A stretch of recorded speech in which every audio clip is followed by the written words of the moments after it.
You gotta move.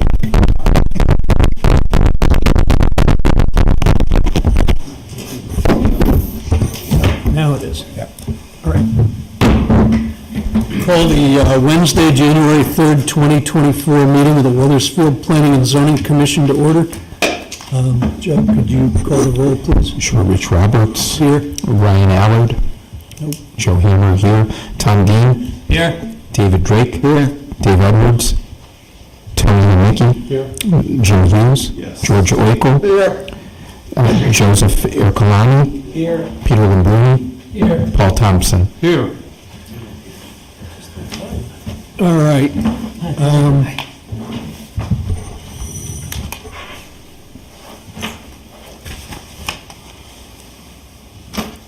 We have 7 members and 3 alternates, so since Peter came in last, I'll ask him to sit out the first one. All right. Okay. We have 2 public hearings tonight. The way they work is we start off with the applicant coming forward, identify themselves by name and address for the record, make a presentation, explain what it is they want to do. There'll be some questions back and forth from the commission to the applicant. Once we're done with that, we'll open it up to members of the public who want to comment on the application. We ask you to come up front so that we can get you on the recording. If you're going to come up and speak, just please identify yourself by name and address and address your comments to the commission. Once everybody in the public who has wanted to speak has had an opportunity to do so, we'll ask the applicant to come back up and respond to any public comments, respond to any additional questions or issues that the commission may have. After that, if the commission believes we have enough information to make a decision, we'll close the public hearing and go into deliberations and more likely than not make a decision. If for whatever reason, after the public comment and the back and forth with the applicant, we believe there's still additional information that we need or there are open issues that need to be addressed, we can continue the hearing or continue the deliberations to the next meeting. But we'll make that decision here in front of you so you'll all know what's going on in real time. And before we start with tonight's public hearings, there is one that has been scheduled as a public hearing for the January 17th meeting, 216123Z, Jamin Patel, seeking permit for a liquor store at 898 to 904. That application has been withdrawn, so there will be no public hearing at the next meeting. That application has been withdrawn. So for tonight, we have first item 3.1, public hearing, 216524Z, Luigi Ciniglio, Vino, Crudo, LLC, seeking a special permit for a change of use in accordance with section 5.8, alcoholic beverages, from a coffee shop to a wine shop at 217 Main Street. So if somebody on behalf of the applicant, come on up and make your presentation, please.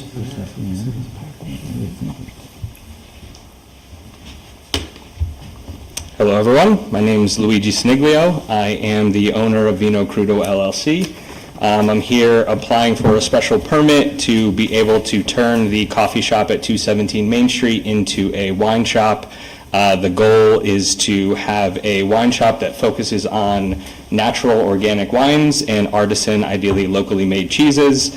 We think it would be a great addition to the community and a real nice fit in Old Weathersfield. Any specific questions I should add to that sort of high-level breakdown? I think maybe just talk about things like what days and hours you want to be open, you know, what your expectation is as far as it going to be just retail or are people going to be sitting there and, you know, Absolutely. Partaking, that sort of stuff, I think we'd Sure. be curious about. Yeah, so right now we're thinking it would operate Wednesdays to Sundays, probably opening around noon and closing, I think the state time is around 9 p.m. for a package store. There would be no there's not really space. It's only about a 300 square foot location, so we don't envision there being seating being made available, but under the liquor license, we can't really serve glasses in this location anyway. We can have bottles open for tastings, for samples, for people to try, but there wouldn't be beverage service like at a restaurant or a bar. The intent is to put on some classes, on wine tasting classes, wine education, wine and cheese pairing. That's really the focus on it will be, though, a just purely retail wine and cheese shop. Probably a closely run organization between me and my wife and maybe some family members. It's probably most of the high-level information. It's not a very complex business. Okay. Joe and then Paul. And so at any given time, would it be most 2 people working in the store, it sounds like? Max, yeah, it's not a big space. And are you, just out of curiosity, are you expecting that you would get a lot of your business from people who are already in the area, walking around, going to other shops and so forth? That's what we're hoping, that the benefit of that location is getting the walkability that is in Old Weathersfield, so ideally. Okay, and in terms of the alcohol itself, it would be just wine that you would sell? The focus will be wine.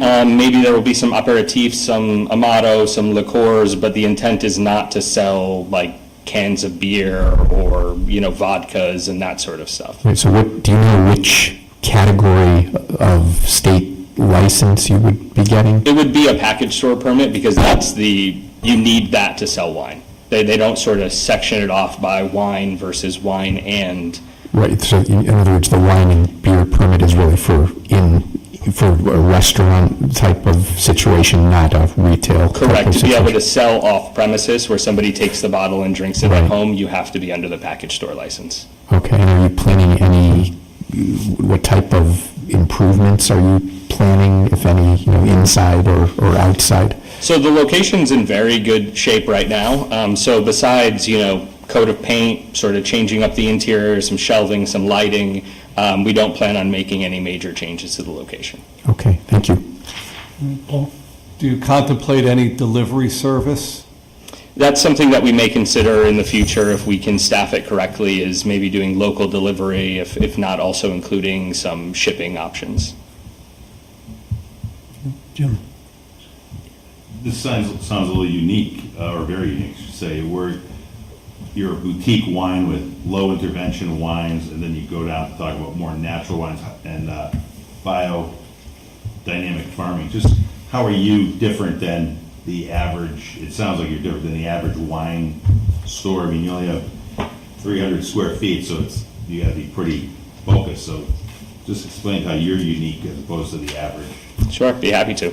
So in a conventional wine shop, let's say, that doesn't have a focus like we do on natural wines, and by natural we mean low intervention, which in turn means wine made with very little human involvement, right? So from the growing of the grapes, all of the wine sold in the wine shop will be made with at least organically grown grapes, if not biodynamic, which is just sort of a couple levels more difficult than organic.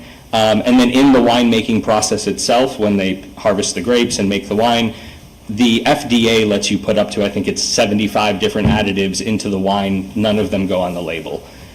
Our goal in this shop is to not sell those wines, right? To sell wines from winemakers who have used as little additives, ideally no additives, as little sulfite as necessary to be able to make the wine. And that's really what we're looking to feature in this shop, is highlighting those winemakers that are making these really special natural wines. Just a follow-up, are there any other competitors right around here that have your type of laser focus on this, really right around here? None. The closest one would be Wise Old Dog in West Hartford. They have a sort of a focus on this as well. I don't think as committed as we want to be, but that would be the nearest wine shop that's doing something like this. But this is going to be your laser focus on this? 100%, yeah. Yeah. Thanks. Sure. Peter? Sounds like a great idea. Could you pull down the microphone? We've gotten complaints sorry. from viewers at home. It works. Sounds like a great idea. I make my own wines. mostly reds and whites, and I grow locally, and I know in Connecticut, unless you spray, you're going to get no grapes. Right, right. So, are you going to have any Connecticut wines? Because most of the grapes in Connecticut are sprayed. So to the extent that I can find wines in the state that meet the requirements that I would, that I'm trying to uphold, I would love to feature Connecticut wines. But as you said, it's Most extremely likely- difficult. Yeah, with the most likely, climate. there'll be drier climate wines like California, or Right.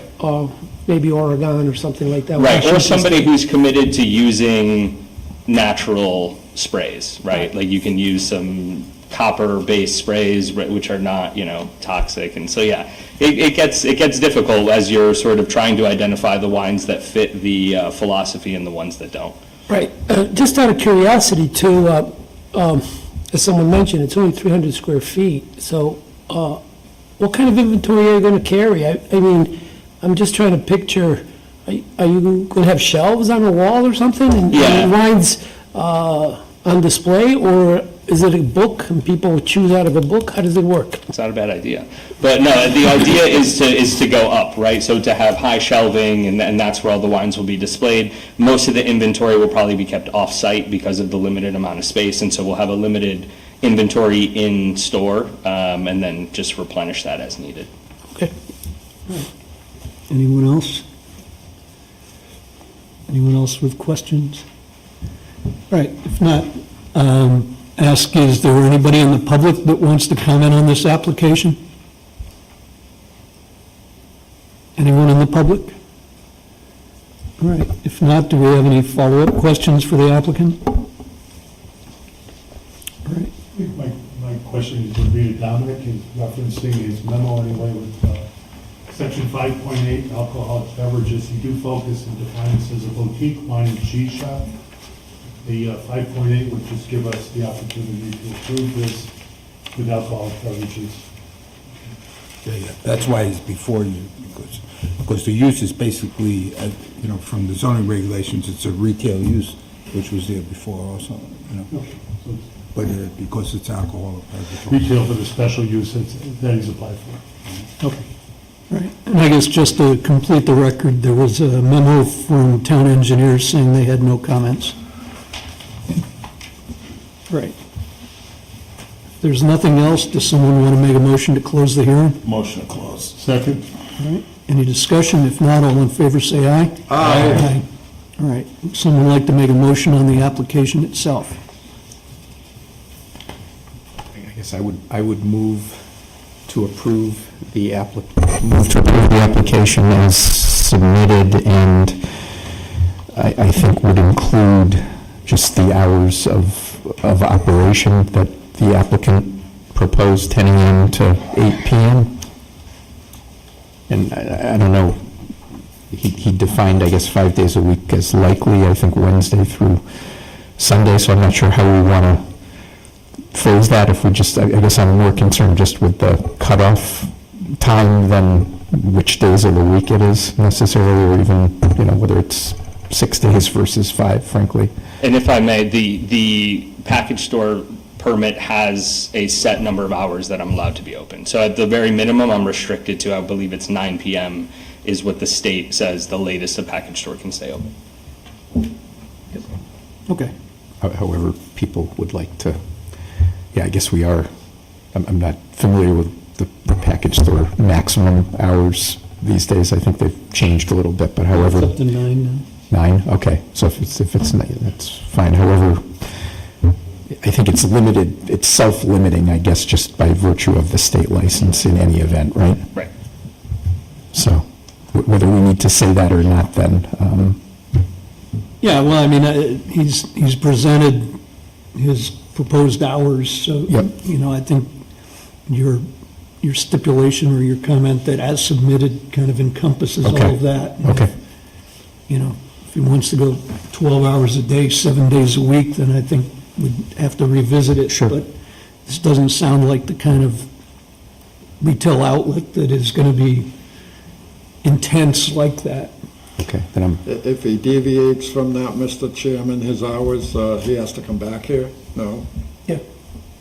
Okay. So I'm happy to simply say, move to approve as submitted, if that's the simplest way to say it. Agreed. All right. Anything else? Has the motion received a second? I don't think so. I don't think so. I'll second then. Okay, good, thank you. All right, Peter's not voting, even though you're able to participate during the hearing part. So all in favor, please say aye. Aye. Opposed? Abstentions? Okay, thank you. Thank you. Can I tell him something? Sure.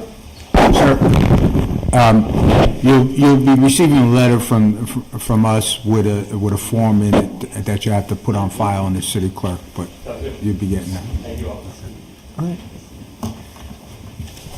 All right, next item, 3.2, public hearing, 216624Z, Iglesia de Dios Ministerial de Jesucristo Internacional, Inc., seeking a special permit for change of use in accordance with Section 52B2, permitted principal uses from retail to religious institution at 1267-1301 Silas Deane Highway.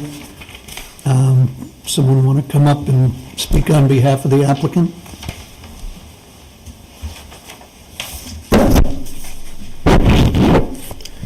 Good evening, everyone. My name is Melvin Gonzalez, local resident of Weathersfield, and I am the local pastor of the Church of God Ministry of Jesus Christ International, to make it simpler in English. And as stated, we are looking for a special permit for use from retail to religious, given that our current location, right down the road, 961 Weathersfield Avenue, our location is currently being, or the property is currently being sold. Been established locally for 15 years. It's been a phenomenal and a great experience. We're currently seeking a new location and relocation for the benefit of all. So our ultimate goal is to empower and improve the health and well-being, spiritual well-being of everyone, specifically Weathersfield residents. All right, thank you. Your outline gives kind of a general description of the hours and the days and so forth. I don't know whether you received the comments from the town engineer or not. They just came out there. All right. Two things that were in the town engineer's memo that, maybe you can try to address. One of them is talking about additional entrance and additional parking at the rear of the building. Sure. And that question would be, who do you anticipate using the rear parking in the rear building? Would that be, made known to the parishioners, or how would that factor into it? Sure. The members that assist the services on a daily, our ultimate goal is to congregate 7 days a week, non-concurrent to the current uses within the plaza. The idea is to have the service members that assist in the daily congregation, for the daily congregation, to park in the rear, so that there we can address the town engineer's comments. In this case, it'd be roughly 15% of those who currently congregate. Okay. So it's kind of the equivalent of employee parking in the back. The people that are most familiar and most commonly there would be the ones parking in the back? Yes, sir. Okay. And his other comment goes to what you mentioned of basically 7-day-a-week operation. You talk about, obviously, Sunday is the primary use, and that doesn't overlap with anything other really than the gym. But the other night, 6:30 to 9:30, I think the question that he asked was, what the expectation for number of people attending and parking at those times would be, because that does tend to overlap with other uses in the shopping center. Sure. At most, as mentioned, Sunday is the day where most parishioners attend the services. Throughout the week, perhaps 50% of those parishioners congregate. However, when we presented the application to Planning and Zoning, it was identified that the plaza has over 300 plus parking spaces that are unused. And if required and necessary, we'd be happy to accommodate the business, which is Buffalo Wild Wings in this case. There's a small island and perhaps one section of the parking lot where we can mention to our members not to interfere with those parking spaces. Our ultimate goal is to not interfere, not bother anyone, but rather assist with making everyone live happy, live their best life. Okay, George? Yeah, Dom, that's a big parking lot out front of this, in this shopping center. Is it more than adequate to meet anything like this, considering there already was something there in the past? Yeah, there's a total of 546 spaces on that site. That includes the back. Right. And if you look at their layout, their floor layout. And this has a rear entrance to the church, Right, and that's what I was gonna get at, is the rear entrance is it's not like, your side door type of deal. It's gonna be obvious from the back. Matter of fact, I thought the pastor was gonna say that's more than 15%. Because when we did talk, he said that's basically where most of the parishioners will park. If you go there today, you hardly ever see anybody park in the back. So, like I said, there's 546 spaces on the site. According to the number of seats, and that's how we gauge the number of parking spaces for a church. There is 69 spaces required for this use, and so there's a requirement of 315 spaces. So with the existing uses on the site, and so there's 49 more spaces is required for this use than the previous use, and the surplus is 231 spaces. So he can certainly fit another, from a strictly numbers standpoint. Yep. I received Derek's note today also, and I talked to Derek, and he was primarily concerned about the relationship between the wing place next door, because they're open at night also. There's plenty of there's plenty of parking on site, and location-wise, I don't think there's a problem. And if I recall, the whole parking lot was repaved a couple of years ago, right? It looks it. I don't know It's in exactly great when. shape. Yeah, it is in good shape. Okay, thank you. I didn't get down there, I usually do. Okay. Verify what I think is there. Tom, then Peter?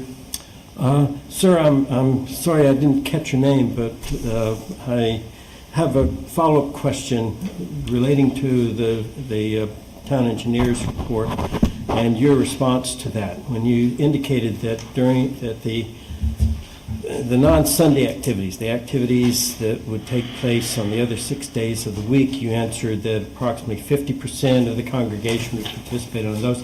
Is that all for every activity all through the week, or does that mean some activities that some of your congregants would attend during the course of the week, and that the sum total during the other 6 days of the week would amount to approximately 50% of the congregation, or is that meaning 50% of your congregation is there every night of the week?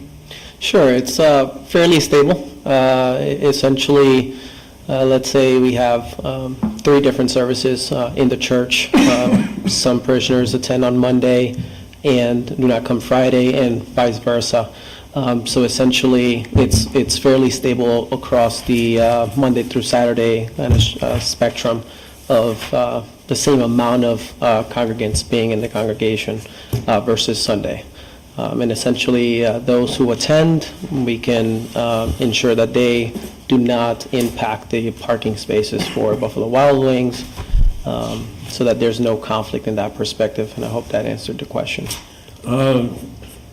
Frankly, it doesn't, so Okay, maybe I sorry. can phrase it a different way. What is the average attendance for the Sunday service of your congregation in terms of numbers of people? Or It ranges between 115, 140. okay, that's sort of the average attendance for the main Sunday Yes, service? sir. Okay. On an average nighttime activity during, say, a weekday or Saturday night, how many in terms of numbers would be expected to attend any of those services or functions? Sure. Ranges between 50, 70, 80 at most. Okay. Yeah, that's more to the point. Thank you. Okay, so I also didn't see in the agenda package, Mr. Chairman, that there was any report from the fire marshal on this. My only concern is that since this will be a place of assembly, particularly Sunday services in which anywhere from several dozen to a few hundred people may be attending, are there any arrangements or devices relating to fire safety, life safety, that have to be installed as a part of this? And I posed the question not expecting an answer at this point in time, but I just want to alert that that's my major concern is the safety of the congregation as they attend, and to make sure that all the life safety requirements are met for this operation. Before they get a CO, certificate of occupancy from the building official, which they're gonna have to get, because they are doing some work inside. Before they get a CO from him, the fire marshal will have to review the plan and give the okay, sign off on the plan. If you want to add that as, part of any action, just to make sure, but I don't think it's necessary to do, but that's okay. In other words, I don't know the fire code, and I don't know what's going on. The fire marshal was alerted, just as the city engineer was alerted of this application, and we didn't receive anything, and I didn't pursue that any further because I know that they need the fire marshal's approval to open up. Okay. Well, kind of just as an informal request, I would ask that you maybe speak to the fire marshal directly about this issue. No problem. I don't see that since it's going to be a requirement to obtain the CO, I don't see any need to make that as a condition of any approval or resolution, but Okay. I just want to make sure that it is addressed in some way, form, fashion. Thank you. That's a good point, Tom. I mean, that you should, on the floor plan, they show that, a lot of the walls and dividers and obstructions are being removed, and there are 2 exits, and I would assume there's sprinklers, so it should be in pretty good shape. And I'll call them tomorrow or the next. I would assume that too, but I think it's worth, a cautionary note. Peter?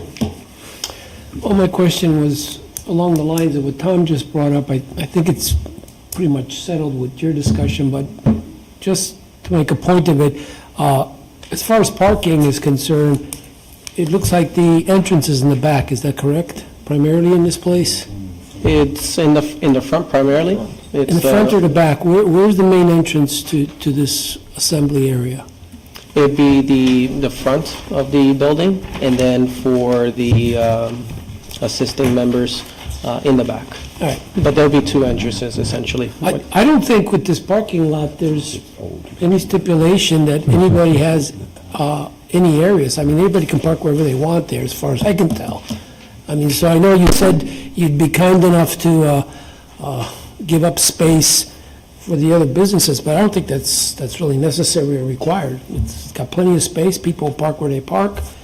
There's not that much walking to be done here, so shouldn't be a problem as far as parking, as far as I'm concerned.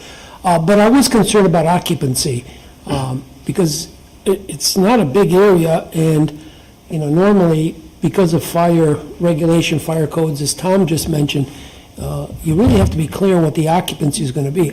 I don't know, standing here today, if the numbers you gave us are safe for this small area.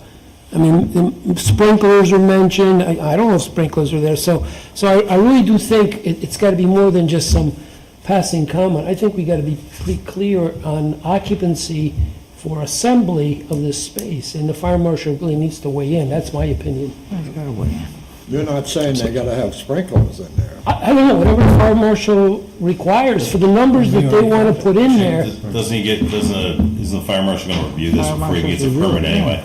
Well, I would hope so. And, because it goes with use and all that, so it comes right in his purview, and I think the building would be, if the building sprinkler is required to be sprinkled, do what they have to do to get a permit even, never mind the CO.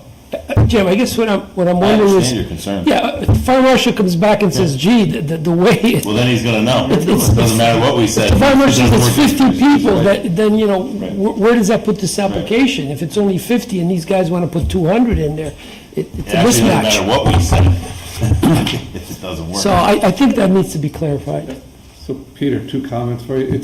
I was reading the lease agreement. It says the building's protected by a full sprinkler system. Okay. Not that excuses still having to have the FMO, but that answers that question. I did note on the drawing, on the fold-out page, it says occupancy 282 or 262. My vision's not that. 274. So I think there's not a lot of clarity around what that final intended occupancy for the whole space is. Okay. Joe? Yeah, so, and I guess I'll just echo, I think as part of the building permit application process, both the building official and fire marshal will be looking at building code and fire code state requirements. I think as part of the normal process, I would expect that, so they should identify any issues. I just wanted to ask the applicant, on Sunday, is there just a single service, or is it multiple services? Currently, there is a single service, and if determined by, let's say, the fire marshal that the occupancy Okay, is in fact the number that's stated, the Okay. 260, then we will remain with one service Okay. for the duration of the lease if necessary, while the church continues to grow. okay.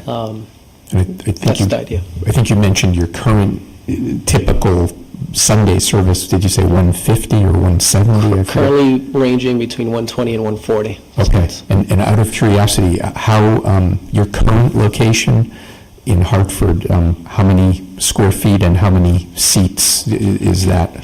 Sure, it's 110 Seats? and 110 seats. We also have an adjacent hall where we seat other congregants Okay. and frequently. And with regards to the square footage is, I believe, in the range of 1,800. Okay. In this case, we're looking, for the current location, we're looking for the special permit is almost 4,000, so more than double. And how many, do you have parking spaces off-street in your current location available Yes, to you? right behind the building.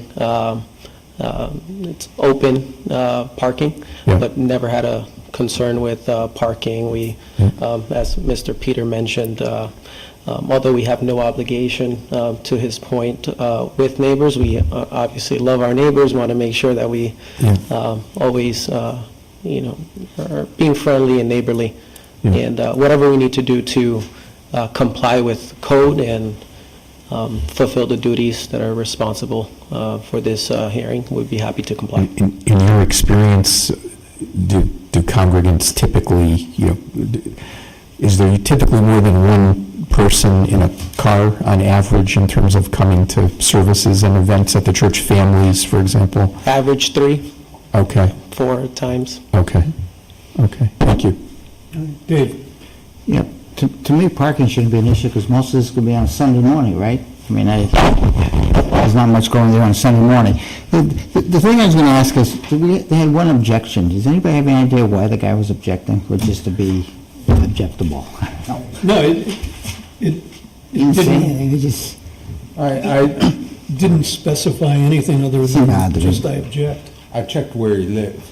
It's right Just behind to it. see, he's right behind him. Okay. Yeah, 2 houses up. Yeah, so, and he looks down on it, he's higher than that's all assumption, I mean, that's no, fact. fair enough. I just, again, to me, doesn't seem to be that many people for a Sunday morning. I know he has activities during the week, but just parking to me is just not an issue, but, okay. no, I think the last time Buffalo Wild Wings came in, he was here because of lights and noise and just kind of general behavior. Wait, he came in about Buffalo Wild Wings. Yeah. Yeah, but that's different than. Okay, He said a religious institution, I mean. yeah, okay. All right. Anything else? I don't know if this is a general comment or just something to consider. We're talking about the parking spaces, which sound adequate on a space basis.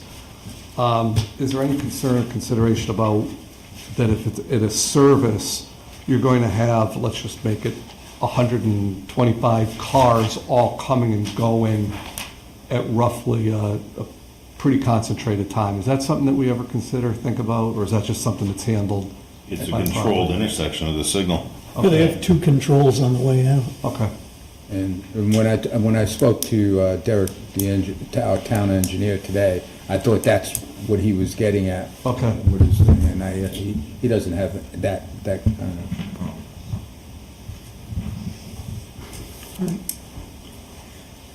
Okay.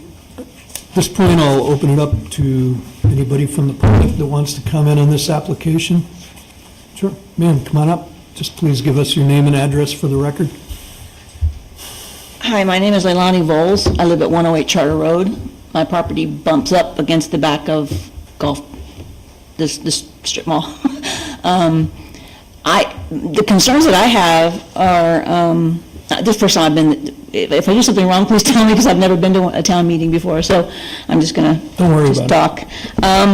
Concerns I would have would be noise, if there's any additional noise, and any traffic in the back is going to be concerning if it's going to be a lot of traffic, because my property literally is right up against the back of this. So that would be concerning for me. Another concern that I have is, since this is going to be zoned from retail to religious institution, I looked at the address range online, and it looked like it was the whole piece of the strip mall from Buffalo Wild Wings all the way across. It's pretty much the whole building is what it looked like it was to me. If that's the case, the question I have, and this is an ignorant question, but if it goes from retail to religious institution, does that mean that they don't pay as much tax, property tax, as if it was retail? And if that's the case, taxpayers are going to have to make up the difference for the budgets. Yeah. Even though that's how it's described, because that's the whole property, we're only dealing with what used to be the wooden toy and kind of the corner by Buffalo Wild Wings and Sophia's Pizza and the Oh, really? Children's Party Bounce House and that kind of stuff. It's So it's only not that the- one storefront. Okay, I thought it was the whole, Yeah, I mean, it was confusing as advertised because it covered the entire yeah. property. But no, we're not changing sake into a religious use or anything like that. Okay, I Just- was- Just yeah. allowing it in this one particular storefront. Okay, then it may not be at the back of my property then, because I'm farther over. Because I'm Yeah, at this the is other on the end. end, right by Hewitt Street, right at the Buffalo Wild Wings. Okay, so this may not even impact me at all then, because as far as my property line goes, because I won't be seeing it, because it's not going to be right, the entrance is not right behind my house. Right. Okay, well then at the point, my point is moot then. Right, well, now you've had practice coming to these meetings. I have, and this has been very educational, I appreciate it. All right. Never been here before, but thank you. I hope I didn't make an idiot of myself. Nope. Thank you very much. We could give you an extra copy of the minutes and the documents. I would like that, yes, thank you. Anybody else in the public wanting to comment on this application? Anybody else? If not, do we have other questions for the applicant at this point? Or do we want to close the hearing? So moved, Close. Mr. Chairman. Second. All right. Motion to close the hearing. It's been made and seconded. All in favor, say aye. Aye. Opposed?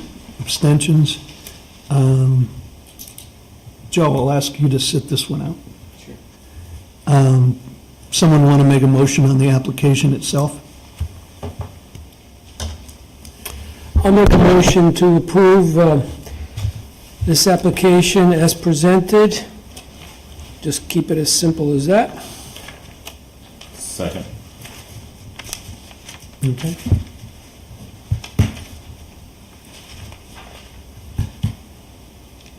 And I guess we had decided that we didn't need to add a special condition that the fire marshal was going to look at it because the fire marshal is going to look at it. Yeah, I just realized, and I don't know why I didn't think about this before. If they do have a problem with occupancy, they could just have smaller assembly and have more Sunday masses, I guess, or congregations. So, I mean, you could always limit the number of people in there by adjusting their schedule, so I think they'll be able to work it out one way or the other. Yeah, I mean, if they're having the same number of people that they have now in a space that's more than twice the size, they probably are okay. Yeah, I think so. There's also the limiting factor that as a place of assembly, there'll be a set figure that cannot be exceeded in that assembly place, so. Yep. Okay. All right, anything else? Not, all in favor, say aye. Aye. Opposed, abstentions?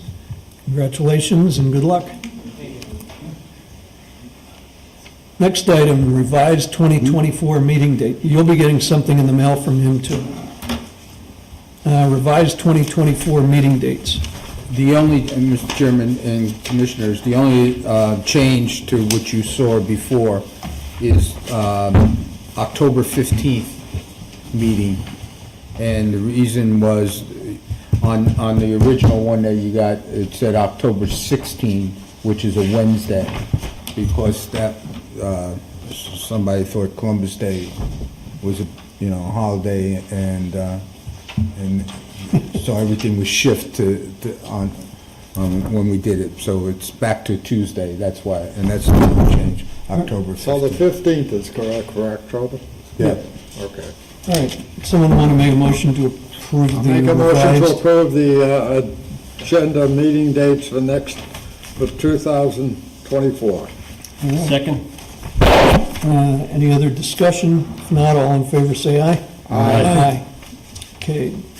Next item, December 5th minutes.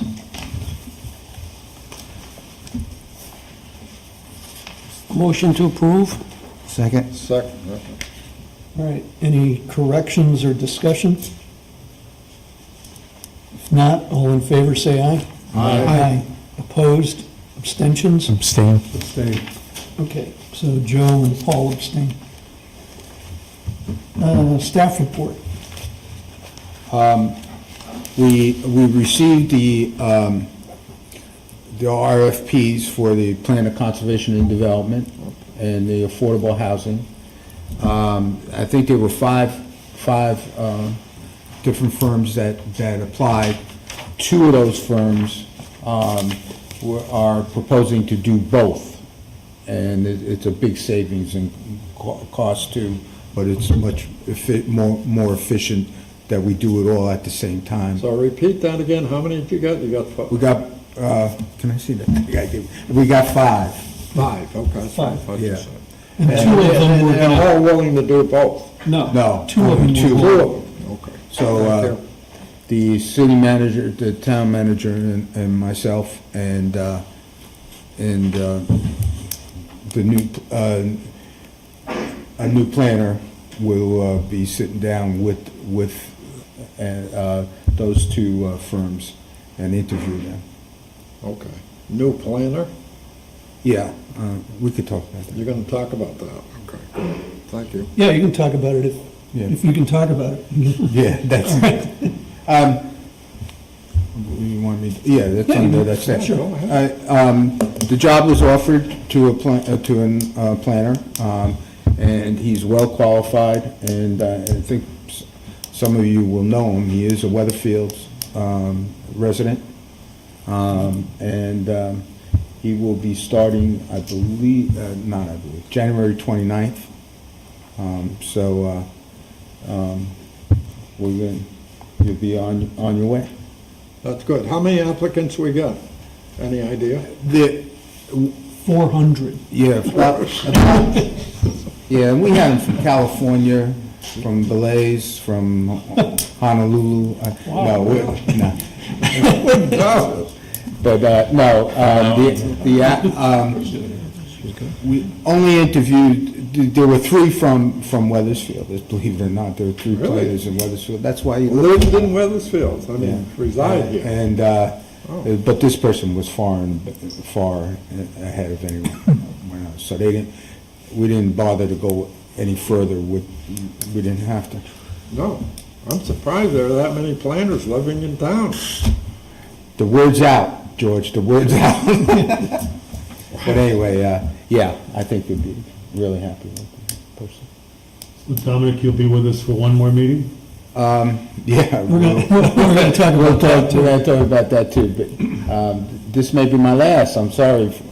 And I don't plan on being back in 2 years, but if it works out that way, I'll see you guys in 2 years. Well, you can come visit Come anytime. visit, So sit in thank the you. audience, You'll still let me go? participate. If you get bored. I don't know if Yeah, some do developers. more than, you know, out there. Offer public comments. You guys, the town of Weatherfield has been very good to me, from the standpoint of cooperation. All the staff members have been wonderful, and working with this board is great. Well, Don, we I've worked with a appreciated, lot of boards in my life, believe me, and you guys are, know your stuff, and you. We're at the top. Of course. Well, I think maybe above the mean is what it is. No. I was going to say, we appreciated your support. I think it's been good having you here, and it was a good transition from where we were to where we got to go, so thank you for that. Thank you. Yeah, Best of luck. Thank you, Do guys. appreciate it. You can Best of luck to you. resume your retirement again. That's right. As a matter of fact, I'm headed to Florida February 1st, so. Oh, good. Play some golf and, Where you going headed down there? That's about the time I'm headed down there, too. uh-oh. But not like you are, probably. Don't tell him where he'll No. come. That's okay. I'll talk to you later, George. Thank you, Dominic. Thank you, guys. Thank you all. Thanks, Dominic. Good job. Any public comments on anything that we haven't had a discussion about tonight? All right. No correspondence, and as I mentioned at the beginning, the one pending application that we had for the next meeting has been withdrawn, so There are no new applications. no new applications. I think we're, Mr. Chairman, I just out of curiosity, if we have 10 licenses in town, potentially, right, and we just approved one tonight, does that mean we're done with how many more can come? I think, Well, yeah, assuming the state gives you your license, yeah. yeah, that would be it. So that would be it, so that would close out. Oh, that could be one of the reasons. So what I'm lost is, I thought we went from feet between buildings to per capita in the term clustering. So I don't understand how we could be shut off. The state has a finite number of package store licenses for every town based on population. Okay. We have And- 10, right? And I can't remember whether we have 10 or 12, Oh, something really? like that. I thought it was 10, yeah. But there was one available because the one at Marshall's closed. Right. And he basically, if approved, So will if get the one that. next to State Farm was approved, this gentleman would have been out. Correct. Got it. Okay. Yeah, I mean, and we had the discussion about whether we wanted to go back to, line, straight line, linear feet from door to door, or just kind of keep the more flexible regulation that we've had for the last 30 years, which is, for lack of a better word, we didn't want to create Bourbon Street somewhere in town by having what would be considered to be an undue concentration of liquor permits such that that becomes the dominant characteristic of the neighborhood. So, that comes up occasionally when people want to get, either a restaurant or package store or any kind of permits, is like, just sort of taking stock of what there is in the neighborhood, but we don't have a black and white rule of, 500 feet or 1,000 feet or 1,500 feet or anything like that. Got it, okay. We think we've been quite intelligent about, on our approach over the 50, 70 years, and everything's good and no reason to change it and set up arbitrary distances.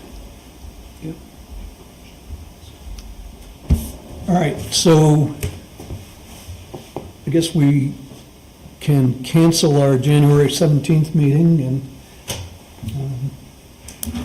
people can enjoy a Wednesday at home, probably watching UConn basketball of one kind or another. And I'm a Providence guy, Providence. you guys better watch out. We'll get the last half tonight. Matter of fact, you can go home and watch Providence beat You want a motion? What they're saying. Yeah, I think a motion would be in order. Motion adjourned. Right. Second. All in favor? Aye.